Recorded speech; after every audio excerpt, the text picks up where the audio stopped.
प्यारे दोस्तों, आज मैं आपको एलपीजी नीतियों के ऋणात्मक प्रभावों के बारे में इस वीडियो में आपको बहुत ही अच्छी तरीके से बताऊंगा।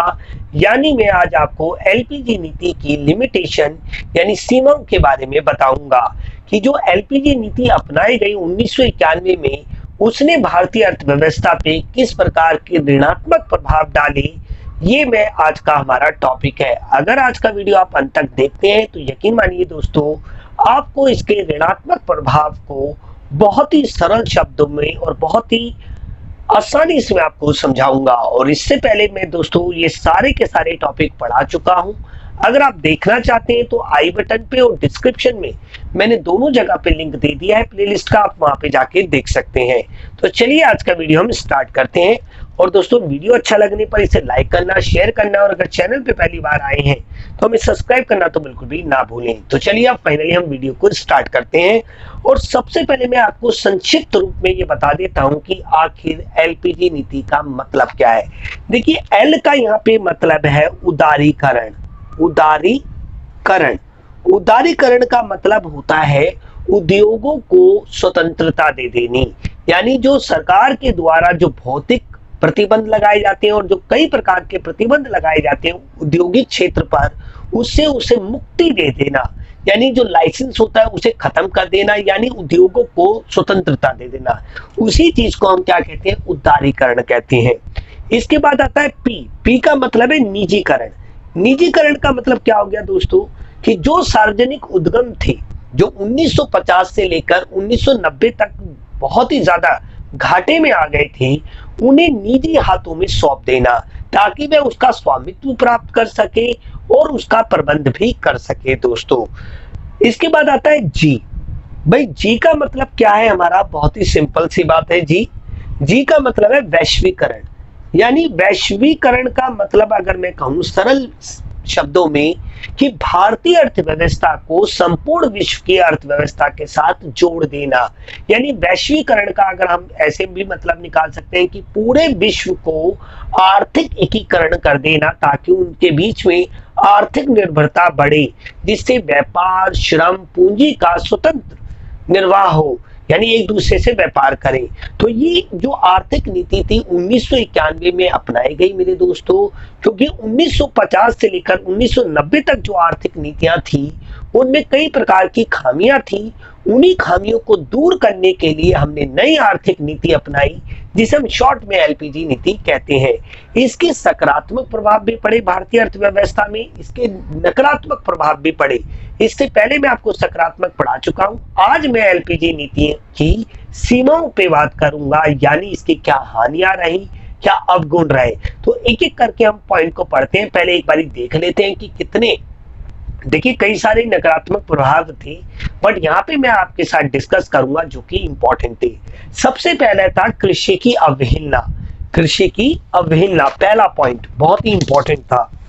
दूसरा है हमारा पॉइंट विकास प्रक्रिया का शहरी केंद्रीयकरण, दूसरा पॉइंट। तीसरा आर्थिक उपनिवेशवाद, आर्थिक उपनिवेशवाद। और चौथा है हमारा उपभोक्ता का फैलाव। और पांचवा है हमारा एक तरफा संवृद्धि प्रक्रिया। और छठा पॉइंट है हमारा सांस्कृतिक ह्रास।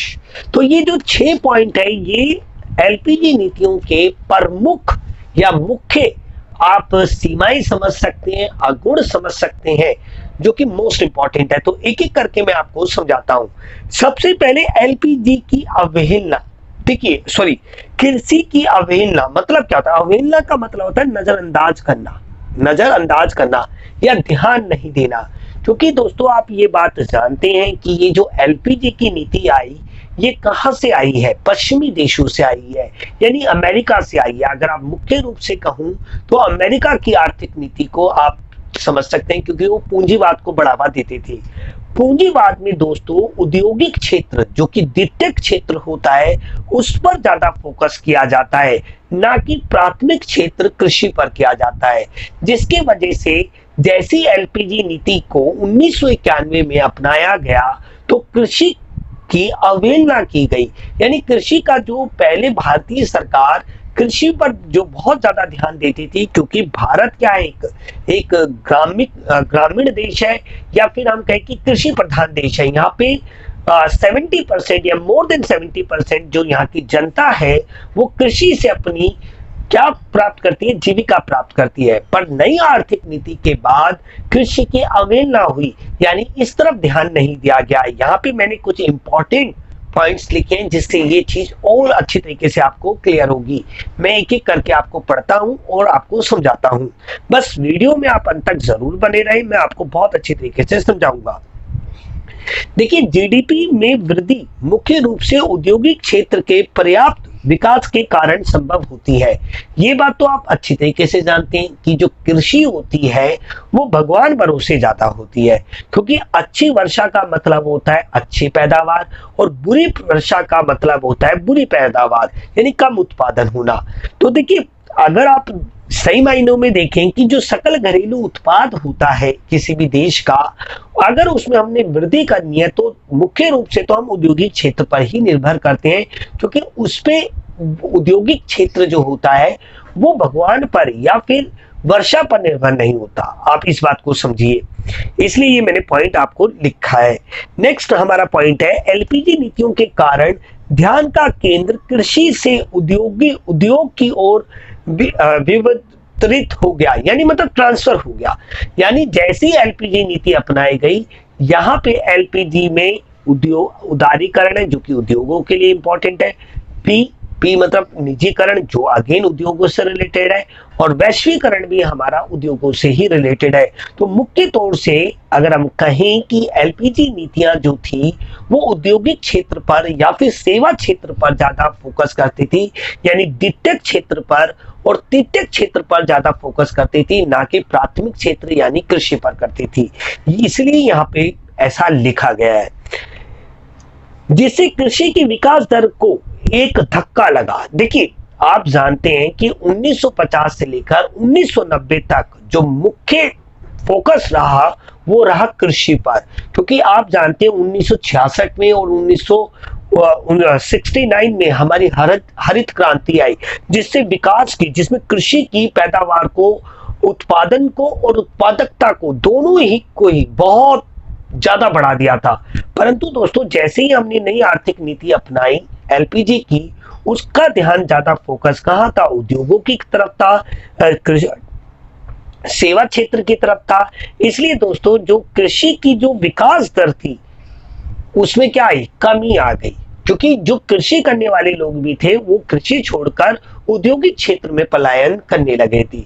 ये बात भी आपको क्लियर हो गई होगी। अब बात करते हैं तीसरे, कृषि क्षेत्र का धीमा विकास अंततः औद्योगिक क्षेत्र की विकास क्रिया में भी बाधा बन सकता है। क्योंकि दोस्तों देखिए, आप समझिए, हमारे 3 क्षेत्र होते हैं। पहला हमारा होता है, मैं आपको यहाँ पे लिखित में समझाता हूँ। देखिए, हमारे अगर अर्थव्यवस्था की बात करें, हम अर्थव्यवस्था, अगर हम अर्थव्यवस्था की बात करें जिसमें हम आर्थिक क्रियाओं की व्यवस्था करते हैं, आर्थिक क्रियाओं की हम क्या करते हैं, व्यवस्था करते हैं, उसके 3 क्षेत्र होते हैं। भाई, पहला क्षेत्र होता है प्राथमिक क्षेत्र, द्वितीयक क्षेत्र और तृतीयक क्षेत्र। हमारा जो प्राथमिक क्षेत्र है उसे हम कृषि क्षेत्र भी कहते हैं। दूसरा होता है हमारा द्वितीयक क्षेत्र और तीसरा होता है तृतीयक क्षेत्र। देखिए, ये हमारा कृषि क्षेत्र है, ये विनिर्माण क्षेत्र है और ये सेवा क्षेत्र है, अगर मैं दूसरे नामों से कहूं। ये जो प्राथमिक क्षेत्र है ना, ये पूर्ण रूप से प्राकृतिक संसाधनों पर निर्भर करता है, प्रकृति पर निर्भर करता है। इसलिए दोस्तों, कृषि क्षेत्र को हम प्राथमिक क्षेत्र कहते हैं, क्योंकि ये प्रगति पे ज्यादा निर्भर करता है, वर्षा पे निर्भर करता है, जलवायु पे निर्भर करती है। अब देखिए, कृषि से ही जो हमें कच्चा माल प्राप्त होता है वही हम द्वितीयक क्षेत्र में उसका प्रयोग कर कच्चे माल के रूप में उन्हें हम उपयोगी वस्तुओं में बदल देते हैं। जैसे हम कपास से क्या बना देते हैं, कपड़ा बना देते हैं। तो कपास कहां से मिली, हमें कृषि से मिली। ऐसे अगर मैं कहूं कि हम गन्ने से क्या करते हैं, चीनी बना देते हैं। जो चीनी है वो एक वस्तु है, क्योंकि वो विनिर्माण हुई है उसका, क्योंकि वो औद्योगिक क्षेत्र के द्वारा बनाई गई है। तो ये जो कपड़ा है या जो चीनी है, इन्हें बनाने के लिए आपको कहीं ना कहीं कृषि से ही कच्चे माल लेना पड़ता है। अगर कृषि की ही विकास दर घटेगी तो नेचुरल सी बात है कि औद्योगिक क्षेत्र को कच्चा माल मिलेगा कहां से। जब उन्हें कच्चा माल ही नहीं मिलेगा तो दोस्तों कहीं ना कहीं जो औद्योगिकरण है उसकी विकास दर में भी क्या आएगी, कमी आएगी। तो ये एक इसका ऋणात्मक पहलू था एलपीजी नीति का। आई होप आपको ये चीज क्लियर हुई होगी। अब देखिए इस कृषि से एक और इंपॉर्टेंट बात कि जो औद्योगिक क्षेत्र है वो कृषि क्षेत्र से बहुत ज्यादा क्या है, संबंधित है, जो आप इन पॉइंट से और अच्छी तरीके से समझेंगे। देखिए औद्योगिक क्षेत्र के लिए कृषि क्षेत्र कच्चे माल का एक महत्वपूर्ण स्रोत है, क्योंकि अगर आपको कोई भी, जैसे अगर आपको ये कॉपी बनानी है तो ये हमारा किससे बना है, नेचुरल सी बात है पेड़ों से बना है। ये भी हमें मतलब किससे मिलता है, कृषि क्षेत्र से ही मिलता है। तो बहुत ही सिंपल है कि कच्चा माल जो हमें मिलता है औद्योगिक क्षेत्र के लिए वो कृषि क्षेत्र से मिलता है। इसलिए मैं ये कह रहा हूं कि कृषि की अवहेलना करना मतलब औद्योगिकरण के विकास दर को भी कम करना है। यही इस नीति का एक ऋणात्मक पहलू है दोस्तों। इसके बाद अगर हम बात करें कि कृषि क्षेत्र औद्योगिक क्षेत्र के श्रम आपूर्ति का प्रमुख स्रोत है। अब देखिए आप ये जानते हैं कि जब एक किसान मतलब जब उसका सीजन नहीं चल रहा होता है तो वो औद्योगिकरण मतलब उद्योगों में जाके काम धंधा करता है। यानी अगर आप देखें कहीं ना कहीं कृषि के कम होने से जो औद्योगिकरण के लिए जो मजदूर मिलते हैं वो भी क्या हो गए, थोड़े से कम हो गए। इससे भी आपको ये पता लग सकता है, इससे भी आपको ये चीज क्लियर होती है कि औद्योगिक क्षेत्र किस प्रकार कृषि क्षेत्र पर क्या करता है, निर्भर करता है। इसके बाद देखिए ट्रैक्टर व थ्रेशर जैसे कई औद्योगिक पदार्थों के लिए भारी मांग का आधार कृषि क्षेत्र है। याद देखिए ट्रैक्टर हो गए और जितनी भी अत्याधुनिक मशीनें जो कृषि और विनिर्माण क्षेत्र यानी औद्योगिक क्षेत्र यानी द्वितीयक क्षेत्र बनाता है उसकी मांग कौन करता है, प्राथमिक क्षेत्र करता है। प्राथमिक यानी कृषि क्षेत्र करता है। और जब कृषि की अवहेलना कर दी जाएगी तो वो उसकी मांग नहीं करेगा, जो कहीं ना कहीं औद्योगिक क्षेत्र के विकास दर को क्या करेगा, कम करेगा। अब जरा देखिए यहाँ पे कृषि वस्तुओं की कीमतों में वृद्धि के कारण सामान्य कीमत में भी वृद्धि होती है। अब देखिए आपको अगर कच्चा माल ही महंगा मिलेगा क्योंकि कृषि की उत्पादकता में कमी आएगी, उत्पादन में कमी आएगी, तो नेचुरल सी बात है उसकी कीमत बढ़ेगी। जब कीमत बढ़ेगी तो कच्चा माल क्या हो जाएगा, महंगा। कच्चा माल महंगा होने से बिल्कुल आप ये समझिए कि जो प्रति इकाई लागत होती है किसी वस्तु या सेवा के बनने की वो क्या होगी, बढ़ जाएगी। और वो बढ़ने से जो उत्पादक होगा, उसका जो निर्माता होगा, उसकी कीमत को क्या रखेगा, ऊंचा रखेगा, जिससे जो सामान्य कीमत है, जो होलसेल रेट होता है या जो जनरल प्राइस होता है, वो क्या होगा, उसकी कीमत बढ़ जाएगी, जो कि कहीं ना कहीं महंगाई की ओर इशारा करता है। यानी कृषि की अवहेलना करना कहीं ना कहीं औद्योगिकरण की अवहेलना करना होता है, और कहीं ना कहीं आप ये समझिए कि वो देश में महंगाई दर को बढ़ाता है। तो आई होप आपको इतना समझ में आ गया होगा। अब बात करते हैं हम विकास प्रक्रिया का शहरी केंद्रीयकरण। देखिए ये जो एलपीजी नीति थी ना, फंटास्टिक थी, बहुत ही बढ़िया थी, लाजवाब थी, बट ये जो सीमित रही ना केवल और केवल शहरों तक ही रही। जैसे अगर हम भारत में बात करें तो हमारा दिल्ली हो गया, मुंबई हो गया, कोलकाता हो गया और बेंगलुरु हो गया, विकास वहीं तक रहा, आईटी सेल वहीं पे ज्यादा रहा। जो आईटी सेक्टर है भारत का, जिसका पूरे विश्व में नाम है, जो इसका एक सकारात्मक पहलू भी था, अभी ये एक ऋणात्मक पहलू भी है। क्यों? क्योंकि वो केवल और केवल शहरों तक ही सीमित रहा। अब देखिए उद्योग धंधे, एक तो आपने कृषि को क्या कर दिया, खत्म कर दिया, यानी अपना ध्यान सरकार ने कृषि से हटा के क्या करा, उद्योगों पे कर लिया। नेचुरल सी बात है, कृषि की अवहेलना होने से, कृषि की उत्पादकता या उत्पादन कम होने से जो ग्रामीण लोग थे वो कहां की तरफ आ गए, शहरों की तरफ आ गए। शहरों में जो जनसंख्या विस्फोट हुआ या जो घनत्व बढ़ा, उससे क्या होगा, कई प्रकार की समस्याएं पैदा होगी देश के लिए, आर्थिक असंतुलन पैदा हो गया कि शहरों में रहने वाली जनसंख्या जो थी वो तो उनका जो जीवन स्तर था वो बहुत अच्छा था, और ग्रामीण क्षेत्र में रहने वाली जो जनता थी उसका जीवन स्तर बहुत नीचा था। तो आप ये समझिए कि ये जो एलपीजी नीति थी ना, एलपीजी नीति यानी उदारीकरण, निजीकरण, वैश्वीकरण, ये केवल शहरों तक ही सीमित रही, गांवों तक ये नहीं फैली, जो कि एक बहुत ही बड़ी इसकी सीमा है। तो आई थिंक आपको ये समझ में आया होगा। अब इस पॉइंट्स को और पढ़ लेते हैं, आपको ये और क्लियर हो जाएगा। सभी एमएनसी यानी मल्टीनेशनल कॉरपोरेशन यानी बहुराष्ट्रीय कंपनियां होती क्या है, पहले तो इसको समझ लीजिए।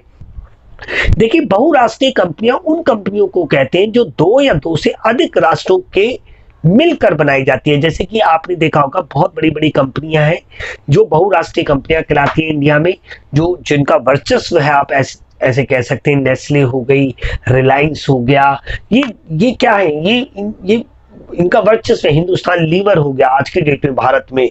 तो ये जो मल्टीनेशनल कॉरपोरेशंस है ना, ये शहरी क्षेत्रों में ही अपना केंद्र बिंदु बनाए हुए हैं, क्योंकि उन्हें यहाँ वांछित आधारिक संरचना प्राप्त होती है। वांछित आधारिक संरचना, तो आपको मैंने ये तो समझा दिया कि जो बहुराष्ट्रीय कंपनियां होती है वो दो या दो से अधिक देशों से मिलकर बनती है, और ये बहुत बड़ी कंपनी होती है। इनकी जो कैपिटल होती है ना, जो कुल संपत्ति होती है वो बहुत ज्यादा होती है, और ये कई प्रकार के प्रोडक्ट बनाती हैं। आज की डेट में ना आप समझ लीजिए इन्हीं का युग चल रहा है। और ये शहरों तक ही क्यों सीमित रहती थी, इनका भी ये दोष नहीं है, क्योंकि ग्रामीण क्षेत्रों में वो आधारिक संरचना इनको प्राप्त नहीं होती थी। क्योंकि आधारिक संरचना मतलब क्या, बेहतर सड़कें, यातायात हो गया, भाई संचार हो गया, संचार के साधन हो गए, यातायात के साधन हो गए, और बहुत सारी चीज, शिक्षित व्यक्ति हो गए, स्वस्थ व्यक्ति हो गए। तो गांव में ना जो आधारिक संरचना थी ना, वो नहीं था। भले वो आर्थिक दृष्टि से देख लें या सामाजिक दृष्टि से, जो गांव के लोग थे क्या है, वो कम पढ़े लिखे होते हैं, ठीक है, कम पढ़े लिखे होते हैं। गांव में शहरों में थोड़े ज्यादा पढ़े लिखे होते हैं। गांव में कच्चे रोड होते हैं, शहरों में पक्के रोड होते हैं। तो इसलिए जो आधारिक संरचना है ना, इन्हें कहाँ मिल जाती है, शहरों में मिल जाती है। तो ये अपनी जो बड़े बड़े ऑफिस है और अपनी कंपनी की जितनी ब्रांचेस है ना, ये शहरों के आसपास खोलते हैं, गांव में नहीं खोलते। गांव में नहीं खोलते तो गांव का आर्थिक विकास नहीं होता, और गांव के लोग शहरों की तरफ पलायन करते हैं।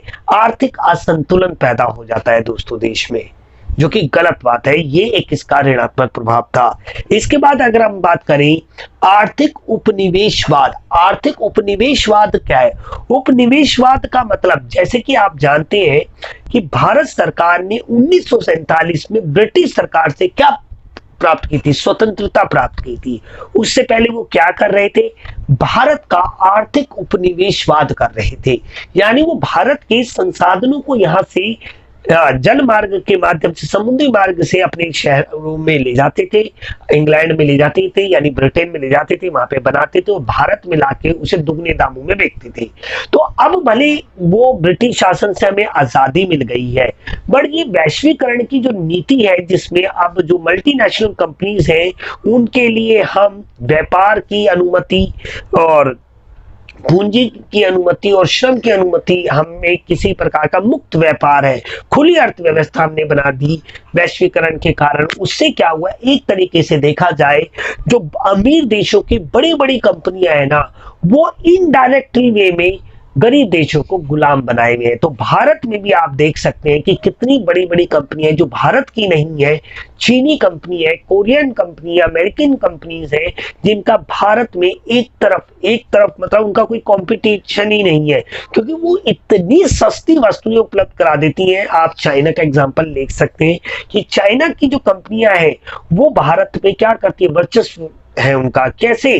क्योंकि वो बहुत ही कम कीमत पे और बढ़िया से बढ़िया क्वालिटी में दे देते हैं। तो ये आर्थिक उपनिवेशवाद है। दूसरे देश की कंपनियां इनडायरेक्ट वे में हमारे देश को गुलाम बना रही है। ये बात आप समझिए, और इसके लिए ज्यादा जानने के लिए आप रामदेव बाबा का इंटरव्यू देख लीजिए, पतंजलि क्या, और वो मुझसे बेहतर बताएंगे आपको। तो देखिए, ब्रिटिश शासन के दौरान भारत ने राजनीतिक उपनिवेशवाद के लगभग 200 वर्षों तक व्यतीत किए। बहुत ही लंबा टाइम था, अब जबकि एमएनसी यानी बहुराष्ट्रीय कंपनियां भारतीय अर्थव्यवस्था पर अपना प्रभुत्व जमा रही हैं, जैसे माइक्रोसॉफ्ट कंपनी हो गई, ठीक है, जो बिल गेट्स की कंपनी है, ठीक है। और मैं आपको एग्जांपल दूं, अमेज़न हो गई, उबर, ओला, ये सब विदेशी कंपनी। आप देखिए ना, आपने एक अर्बन क्लब या अर्बन कैब सुना होगा, भारत के ही लोग हैं, वो नाई है, कोई ड्राइवर है, कोई है, वो भारत के ही लोगों को सर्विस देने जाते हैं वो, बट वो कहते हैं यूसी अर्बन जो कैब है वो बीच में मतलब कमीशन कमा रहा है। तो आप ये समझिए ना कि जो बड़े बड़े देश की कंपनी है वो बैठे बिठाए पैसा खा रही है। अमेज़न क्या है, अमेज़न एक भी प्रोडक्ट ना तो बनाता है ना बेचता है, उसमें बेचने वाले भी हम जैसे ही लोग हैं, बनाने वाले भी लोग हम खरीदने वाले भी हम जैसे हैं, बट उन्होंने क्या दे दिया, एक प्लेटफॉर्म दे दिया। तो आप ये समझिए एक तरीके का ये आर्थिक उपनिवेशवाद है, क्योंकि जो हमारे यहाँ की जो दुकानें हैं, जो जिनके दादा परदादा चला रहे हैं, उनका व्यापार ठप हो गया है। आप मेरी बात समझ रहे हैं? आप ये समझने की कोशिश कीजिए आप, बहुत ही इंपॉर्टेंट बात है ये। नेक्स्ट देखिए, उपभोक्तावाद का फैलाव। उपभोक्तावाद के फैलाव को मैं अगर ऐसे समझाऊं कि जब से निजीकरण हो, उदारीकरण हो या वैश्वीकरण हो, भाई उपभोक्ताओं को क्या मिल गई, आर्थिक स्वतंत्रता मिल गई, यानी स्वतंत्र है वो, कोई भी वस्तु का वो उपभोग कर सकते हैं अगर उनमें क्रय शक्ति है तो। बट उनमें क्रय शक्ति तो है, ठीक है, मैंने मान लिया, बट अब वो क्या दिखावा ज्यादा करने लगे हैं। आज की डेट में आपने देखा होगा कि भारतीय समाज जो है वो पाश्चात्य समाज यानी पश्चिमी देशों के लोगों के रहन सहन से बहुत ज्यादा प्रभावित है। आपने देखा होगा आज घर घर में स्मार्टफोन है, घर में छोटे छोटे घरों में एसी लगा हुआ है। एक्चुअली भले उनकी इनकम ना हो उतनी, वो उधार ले रहे, लोगों से उधार लेकर वो शो ऑफ कर रहे। तो एक्चुअल में वैश्वीकरण की नीति से बहुत ज्यादा वस्तुएं उपलब्ध हो गई। अब भौतिकवाद तो बढ़ गया, बट अगर मन की शांति की बात करें, अगर आप पहले देखिए स्मार्टफोन आने से पहले 2010 से पहले भले स्मार्टफोन नहीं हुआ करते थे, पर उस समय की जिंदगी ज्यादा बेहतर थी क्योंकि लोग आपस में बात करते थे। बट अब स्मार्टफोन आने से फेसबुक में लगे रहते हैं, व्हाट्सएप पे लगे रहते हैं, लाइक हो गया, टिकटॉक हो गया, बट जो साथ में बैठा उससे बात नहीं है। तो आप इससे समझ सकते हैं कि उपभोक्तावाद क्या कर रहे हैं, फिजूल खर्ची पे बहुत ज्यादा पैसा कर रहे हैं, शो ऑफ ज्यादा कर रहे हैं। ये मैं आपको समझाना चाह रहा हूं। देखिए, वैश्वीय वस्तुओं के अनेक प्रकार के ब्रांड बाजार में आने से जनसमूह ललायित होकर फिजूल खर्च बन चुके हैं, फिजूल खर्च बन हो गए। वे प्रदर्शन प्रभाव के शिकार बन जाते हैं जो भौतिकवाद को तो बढ़ावा देता है परंतु मन की शांति को छीन लेता है। आज की डेट में हमारे पास संसाधन ज्यादा है। देखिए, आज आपके पास, पहले हमारे घरों में लाइट नहीं हुआ करती थी, ठीक है, एसी नहीं हुआ करता था, यहाँ तक कि पंखा भी नहीं हुआ करता था, घड़े के पानी को हम पिया करते थे, तब हम ज्यादा खुश थे, प्यास से रोटी खा लेते थे। बट आज की डेट में दोस्तों हमारे घर में एसी है, टीवी है, हर चीज है, बट खुशी नहीं है क्योंकि भौतिक अप्रत्यक्ष। पहले इंसान केवल जीवन जीने के लिए ही कमाया करता था, बट आज इंसान जीवन जीने से ज्यादा दिखावे के लिए ज्यादा जीने लगा है। आप मेरी इस बात से सहमत है तो वीडियो को लाइक जरूर करें, और ये बिल्कुल सत्य बात मैं आपसे कह रहा हूं। तो ये क्लियर हो गई होगी आई थिंक आपको बात। अब देखिए, एक तरफा समृद्धि प्रक्रिया। देखिए, ये अर्थव्यवस्था के सभी क्षेत्रों के संतुलित विकास की प्रक्रिया नहीं है। देखिए, हमारे ना 3 प्रमुख क्षेत्र है। पहला क्षेत्र है हमारा प्राथमिक, दूसरा हमारा औद्योगिक और तीसरा है हमारा सेवा क्षेत्र। इन तीनों में ना संतुलन नहीं है। कृषि की तो अवहेलना करता ही है, ये उद्योगीकरण में भी ये कुछ ज्यादा खास नहीं करता है। अगर देखा जाए पश्चिमी देशों को, उन्हें क्या चाहिए थे, सस्ते मजदूर चाहिए थे, सस्ता श्रम चाहिए था, तो उन्होंने बीपीओ खुलवा दिए भारत में। और आपने देखा होगा कि भारत में बीपीओ कितनी बड़ी संख्या में, अगर आप कोई जॉब ढूंढ रहे हैं तो एक जॉब आपको हमेशा मिल जाएगी, वो है बीपीओ। मैंने पहले भी वीडियो में कहा था, क्योंकि सेवा क्षेत्र पर आधारित है वो। तो ये संतुलित प्रक्रिया नहीं है दोस्तों। अगर आप देखें तो यह नीति केवल सेवा क्षेत्र पर केंद्रित है, जबकि औद्योगिक समृद्धि मंद है दोस्तों, और साथ में कृषि में तो ऋणात्मक है। अभी आपने ये चीज समझी। अब बात करते हैं संस्कृति का ह्रास। मतलब क्या? देखिए मेरे प्यारे दोस्तों, पहले बाहर जो भारतीय सभ्यता थी उसमें छोटे बड़े की इज्जत थी, और मतलब बहुत ज्यादा मतलब तहजीब तहजीब वाली सभ्यता मानी जाती है। परंतु जैसे ये वैश्वीकरण की नीति हमने अपनाई, एलपीजी की नीति अपनाई, विभिन्न प्रकार के देशों की वस्तुएं आने लग गई, जिससे हमारी संस्कृति का ह्रास हो गया, यानी हमारी संस्कृति पे उसका बुरा प्रभाव पड़ा। पहले पहले स्त्रियां कैसे कपड़े पहना करती थी, कैसे पुरुष कैसे कपड़े पहना करते थे, बच्चे। पर आज की डेट में देखिए कैसा हो गया है। आज की डेट में हम क्या है ना, हम ना बाजरे की रोटी नहीं खाएंगे, हम मक्के की रोटी नहीं खाएंगे, हम पिज्जा खाएंगे। आप समझिए, हम अपनी हिंदी भाषा को, अगर हिंदी हिंदी जिसे जो हमारी राष्ट्रीय भाषा है उसे बोलने में हम क्या करेंगे, बेशर्मी महसूस करेंगे, बोलेंगे यार वी आर अनएजुकेटेड पर्सन। अगर आप हिंदी बोल रहे हो पर इंग्लिश बोल रहे हो तो आप बहुत अच्छा है। मतलब पाश्चात्य संस्कृति जो है ना, पश्चिमी देशों का जो प्रभाव है ना, भारतीय अर्थव्यवस्था पे बहुत ज्यादा और भारतीय समाज पे बहुत ज्यादा उसका बढ़ता जा रहा है, जिससे हमारी जो मूल सभ्यता थी उसका दोहन हो रहा है दोस्तों। आज की डेट में आप देखिए, हर कोई व्यक्ति अपने बच्चे को पैदा होते ही ये चाहता है कि वो इंग्लिश बोले, हिंदी ना बोले। हिंदी बोलता है तो कोई दिक्कत नहीं, जो कि उसकी मातृभाषा है दोस्तों। हमारे स्कूल भी प्रमोट करते हैं किसको, इंग्लिश भाषा को, जो कि इंटरनेशनल लैंग्वेज है। बट मैं ये नहीं कह रहा कि इंग्लिश को आप ना सीखें या इंग्लिश नहीं पढ़नी चाहिए, बट आपको अपनी मातृभाषा भी नहीं। आप चाइना से देखिए, चाइना को देखिए, और बहुत सारी इस देश में ऐसी कंट्रीज हैं जो इंग्लिश को पढ़ाते हैं, बट वो प्राथमिकता अपनी ही भाषा को देते हैं। और अगर हम देखें कपड़े का कपड़े पोशाक का हम देखें, यानी हम पहले कैसे कपड़े पहनते थे बट अब कैसे कपड़े पहनते हैं, पहले हमारे खान पान कैसे थे अब कैसे हैं, पहले हम क्या करते थे, मिलजुल के रहते थे, बट अब ऐसा नहीं है। पहले हम संयुक्त परिवार में रहा करते थे, बट अब हम अकेले रहते हैं, न्यूक्लियर फैमिली से बिलोंग करते हैं। तो देखिए बहुत सारी, भले हमारी सुविधाएं बढ़ी हैं एलपीजी नीति से, बट आप ये भी कह सकते हैं कि कहीं ना कहीं इसने भारतीय संस्कृति को बहुत ही गहरा झटका दिया है। क्योंकि पहले देखिए दोस्तों, जो लोग होते थे वो इतने नशे नहीं करते थे, बट अब तो आपको पता है विलायती पीते हैं, हमारी हो गई ग्रीन लेवल हो गई, टीचर्स हो गई, ये सब है ना। तो आप इससे समझ सकते हैं कि भारतीय समाज में किस प्रकार का इम्पैक्ट पड़ रहा है। और आज की डेट में आपने देखा होगा, टिकटॉक हो गया, लाइक हो गया, लड़कियां किस तरीके का डांस कर रही है। पहले ऐसा होता था क्या, नहीं होता था। आप फेसबुक पे देखिए, आप फेसबुक को देखेंगे तो आपको पता लगेगा कि किस प्रकार हमारी संस्कृति का दोहन हो रहा है दोस्तों। तो दोस्तों आपको ये वीडियो कैसा लगा प्लीज मुझे कमेंट में जरूर बताएं। अगर अभी भी कोई चीज ना समझ आई हो तो मुझे जरूर बताएं। मिलते हैं दोस्तों अगले वीडियो में। जय हिंद, जय भारत।